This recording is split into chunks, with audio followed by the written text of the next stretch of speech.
السلام علیکم، آداب۔ آج جمعۃ المبارک 18 جون 2021، 7 ذی-القعدہ 1442 ہجری۔ نیوز بیورو آف انڈیا کی آج کی اخبارات کی سرخیوں کے ساتھ میں ہوں آپ کا میزبان مزمل کمبے، آپ کی خدمت میں حاضر۔ سرخیوں کا آغاز معمول کی طرح مقامی سرخیوں سے کرتے ہیں۔ کورونا کے یوم مثبت معاملات اور اموات میں بتدریج کمی، 656 ٹیسٹ مثبت، 9 لقمہ اجل۔ وادی میں 5 اور صوبہ جموں میں 4 مریضوں کا انتقال، مجموعی تعداد 4226 تک پہنچ گئی۔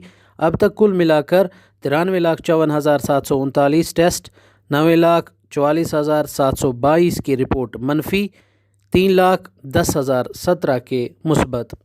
اس سرخی کو روزنامہ تامل ارشاد نے اپنی پہلی سرخی بنایا ہے۔ سول انتظامیہ میں بھاری فیر بدل، 26 JKAS افسران کے تبادلے اور نئی جگہوں پر تقرریاں۔ انعام الحق جوائنٹ ڈائریکٹر انفارمیشن کشمیر، وانی MD کیبل کارپوریشن تعینات، 2 افسران کو ترقی، کئی جنرل ایڈمنسٹریشن ڈپارٹمنٹ کے ساتھ منسلک۔ اس سرخی کو بھی روزنامہ تامل ارشاد نے اپنے پہلے صفحے پر جگہ دی ہے۔ رفیع آباد، اوڑی اور پونچھ میں دلدوز حادثات، خاتون سمیت 3 افراد لقمہ اجل، کئی زخمی۔ تامل ارشاد کی ایک اور سرخی ہے، بانڈی پورہ میں ٹیکہ کاری مہم کے دوران طبی ٹیم پر پتھراؤ، سوشل میڈیا پر وائرل ویڈیو، ضلع مجسٹریٹ کا معاملے کی تحقیقات کا حکم۔ کشمیر کے ٹرانسپورٹرز شدید مالی نقصانات سے دوچار، باز آبادکاری کے لیے حکام سے جامع امدادی پیکیج کی فراہمی کا مطالبہ۔ روزنامہ سری نگر جنگ کی سرخی ہے، متحدہ مجلس علماء نے کورونا ویکسین کرنے کی اپیل دہرائی، باقاعدہ پوسٹرز اور سوشل میڈیا کے ذریعے تشہیری مہم کا آغاز۔ پیٹرول کی مہنگائی، سری نگر میں غیر سرکاری تنظیم کا احتجاج۔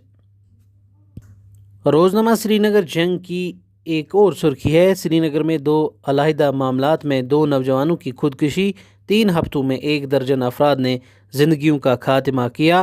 علماء حضرات، عوامی بیداری کے حوالے سے خاموش کیوں؟ عوامی حلقوں کا سوال۔ روزنامہ روشنی کی سرخی ہے، بے روزگاری پر قابو پانے کے لیے اقدامات کیے جا رہے ہیں۔ سنہا، 18,000 اسامیوں کو پر کرنے کے لیے بھرتی بورڈ سے رجوع، 50,000 دیہی نوجوانوں کو انٹرپرینور بنایا جا رہا ہے۔ روزنامہ روشنی کی ایک اور سرخی ہے، بڈگام ضلع میں صحت یابی کی شرح 95% ہوگی، ضلع ترقیاتی کمشنر۔ مثبت معاملات کی شرح میں نمایاں کمی واقع ہوئی ہے، میڈیا کو کیا بریف۔ انگریزی روزنامہ کشمیر امیجز کی سرخی ہے، LG direct setting up youth club in every panchayat, centres پر coaching in civil services, other competitive exams coming up in Srinagar Jammu. ایک اور سرخی ہے، CS approves annual action plan of PMKSY for 2021-22۔ انگریزی روزنامہ کشمیر ایج کی سرخی ہے، SBI to sell 2 NPA accounts in July to recover dues worth 60 crore. Gold prices plunge in Indian markets, silver rate سلمپ to. یہ سرخی بھی روزنامہ کشمیر ایج کی ہے۔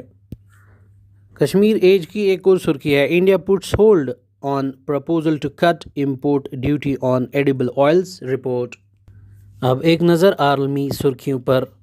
چین کے 3 خلابازوں نے نئے اسپیس اسٹیشن میں پہنچ کر تاریخ رقم کر دی۔ خشک سالی، کورونا وائرس کے بعد اگلی وبا ہو سکتی ہے، اقوام متحدہ۔ بائیڈن انتظامیہ بولٹن کے خلاف مقدمہ واپس لینے پر متفق۔ کم جونگ کا اعتراف، شمالی کوریا خوراک کے سنگین بحران کی زد میں۔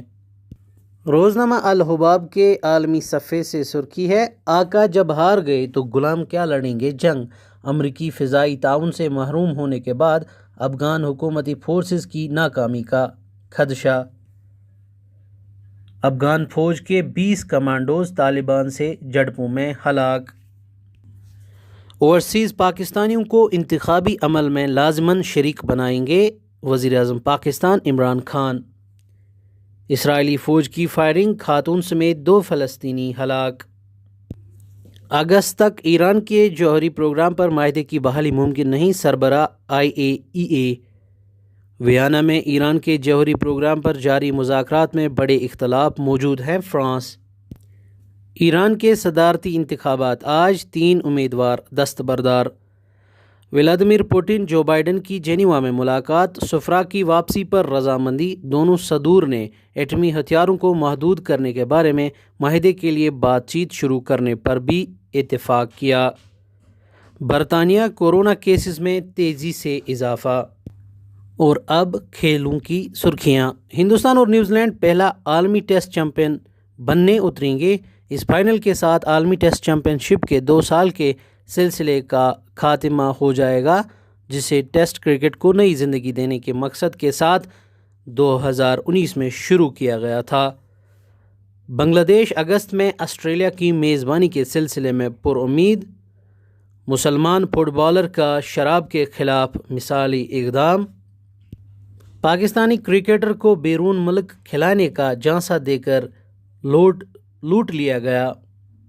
شمالی اور جنوبی کشمیر سے تعلق رکھنے والے 2 کوہ پیمانوں کی بلند پرواز، دنیا کی بلند ترین چوٹی ماؤنٹ ایوریسٹ کو سر کرنے کا اعزاز حاصل کر لیا۔ محبوبہ مفتی اور عمر کی مبارکباد۔ ICC ٹیسٹ رینکنگ، سمتھ نے ولیمسن سے پہلی پوزیشن چھین لی۔ جموں و کشمیر کرکٹ ایسوسی ایشن میں فیر و بدل، کام کاج کی نگرانی کے لیے 3 رکنی سب کمیٹی تشکیل۔ افروٹ 11 سپورٹس کلب بارہمولہ کی جیت کا سلسلہ جاری، گوجبگ 11 کو 7 وکٹوں سے شکست دی۔ پیرو اولمپک میں شوٹر روبینہ فرانس کا سلیکشن۔ اس کے ساتھ ہی آج کی سرخیاں اختتام کو پہنچتی ہیں۔ آپ خوش رہیے، خوشحال رہیے، ہمیں اجازت دیجیے، اللہ حافظ۔